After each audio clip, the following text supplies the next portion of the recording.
देखो ये जीवना आंख है सूर्य। क्या है? सूर्य। हमारे शरीर में भी नवग्रह है, मुख में भी नवग्रह है, मुंह में पूरे नवग्रह, ये सूर्य है। जीवना आंख किसका कमजोर है भाई? वह हाथ उठाओ। जीवना आंख कमजोर, सूर्य कमजोर है। डाबा हाथ चंद्र है। ये क्या है? चंद्र। डाबा आंख किसका कमजोर है? उसका चंद्र कमजोर है। वो ग्रह कमजोर है तो वो कमजोर। देखो किसी की भ्रुकुटी कटी हुई है क्या? किसी का दांत टूटा हुआ है क्या? मंगली है, पूछ लो मान लेगी। मंगल वाली है कि नहीं? मंगल, जब मंगल होगा, आपकी मंगल वाली औरत हो, मंगल वाला आदमी हो, दांत टूट जाएगा, क्योंकि दांत में भ्रुकुटी में मंगल है। मैं आपको बता सकता हूं कि एकदम लड़ाकू आदमियों को देखो आप, उनके ये भौवें अच्छे तगड़े होंगे, लड़ेगा अच्छे से। जिसके भौवें एकदम कमजोर हो, दिखे ही नहीं, ऐसा कोई है तो डरपोक होगा। भौवों में मंगल है, साहस का ग्रह। हमारा भाई देखो कैसे, परसों जिनको कुछ आया था, वो भाई का भौवें देखो कितना मजबूत है। मंगल अच्छा है। कौन अच्छा है? मंगल। मंगल अच्छा है तो भौवें मोटी होती है। ऐसे बहनें क्यों लड़ने लगती है पति से? आईब्रो लगा के बहुओं को मोटी करती है, हाँ, फिर लड़ने तैयार होती है। हाँ, जीभ, क्या चाहिए? जीभ और ललाट, ये बुध है। जिनके ललाट बड़े होंगे बुद्धिवान होगा, ज्ञानवान होगा। जिसका जीभ लाल होगा बुद्धिवान होगा, बुधवान है। नाक गुरु है। क्या है? नाक गुरु। इसीलिए बोला 3 बार ऐसे करो।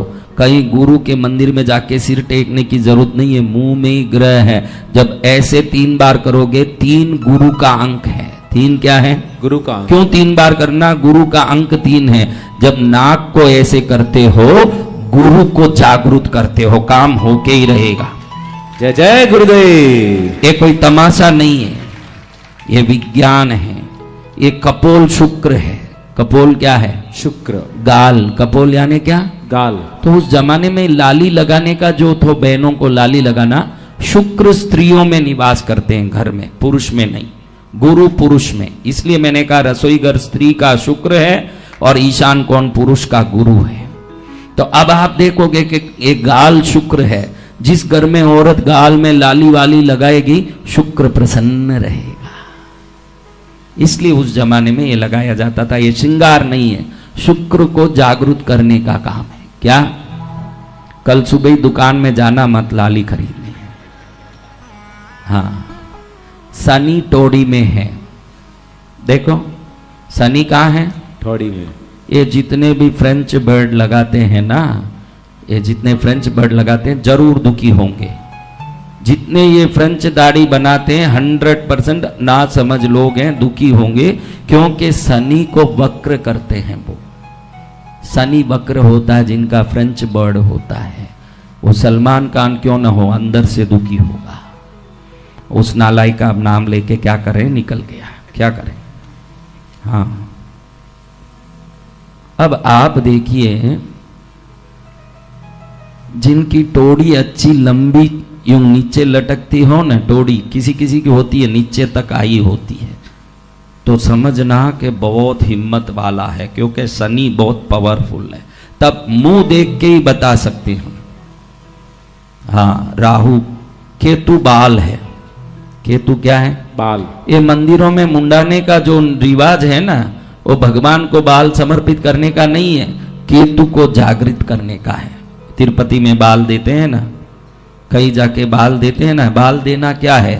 केतु को जागृत करना। जितनी बार देखो, किसी मंदिर जाने की भी जरूरत नहीं है। 6 महीने में, 12 महीने में एक बार तो भी मुंडन किया करो। कुल देवी के मंदिर में करो तो ठीक, कम से कम हेयर ड्रेस जो आपका सलून है उधर ही जाके मुंडवा लो, क्योंकि जैसे ही मुंडवाओगे केतु जागृत होगा। केतु जागृत होगा तो कार्यों में सिद्धि निश्चित होने वाली है। जय जय गुरुदेव। राहु कान है। कान बिंदाते हैं हम पागल नहीं है, राहु को जागृत करते हैं। कान बिंदाना यानी राहु, राहु धन देने वाला, सुख देने वाला, आनंद देने वाला ग्रह। कान के इस कोने में राहु उच्च का होता है, यहाँ नीच का होता है। बहनें आजकल जानती नहीं है, यहाँ भी 2 खड्डा कर करके कुछ लगाती है तो घर में राहु नीच का होता है, वहां धन कमजोर होता है। आजकल यहाँ कान में ऊपर भी खड्डा कर करके 2-3 लगाती है। कहीं औरत को देखा तो ऊपर से नीचे तक सीढ़ियों जैसे लगा के बैठे, कहीं सीढ़ी चढ़वानी है तेरे को, हाँ, अटपटे काम करते हैं। हाँ, ये टैटू भी लगाते हैं हम लोग, देखिए क्या लगाते हैं, टैटू, टैटू लगाते हैं। शक्तिशाली काम है, शक्तिशाली काम। कौन लगाया टैटू, कि क्या लिखा, किस किसने लिख दिया है, कृष्णगिरी धाम मेरा है, भैरवनाथ जी तेरे हैं, वो लिखा, वो तो हमने बोला ही नहीं, तूने जोड़ लिया। अरे भैरव तो पद्मावती के पुत्र होने से अलग लिखने की, पद्मावती मेरी है तो भैरव जी मेरे ही है, वो अलग से लिखना नहीं पड़ता।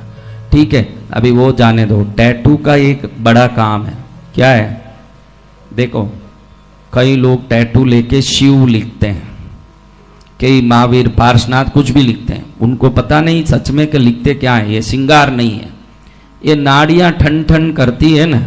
अभी डॉक्टर भी नाड़ी पकड़ के ही आपका आरोग्य को देखता है, नाड़ी में ही सब कुछ है।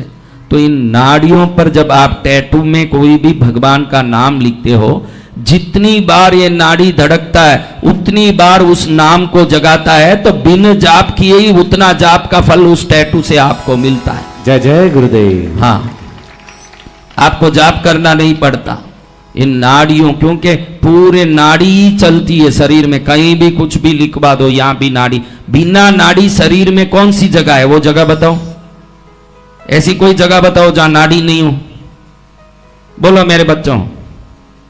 तो कहीं भी टैटू, आजकल मैं देख रहा हूं यहां भी टैटू कर रहे हैं, यहां भी टैटू कर रहे हैं, और कहीं कहीं गुप्त जगहों में भी कर चुके हैं लोग टैटू। तुम कहीं भी करो, सब जगह नाड़ी है। उधर क्या लिखवा रहे हो, कई लोग पत्नी का नाम लिखवाते हैं ताकि वो धड़क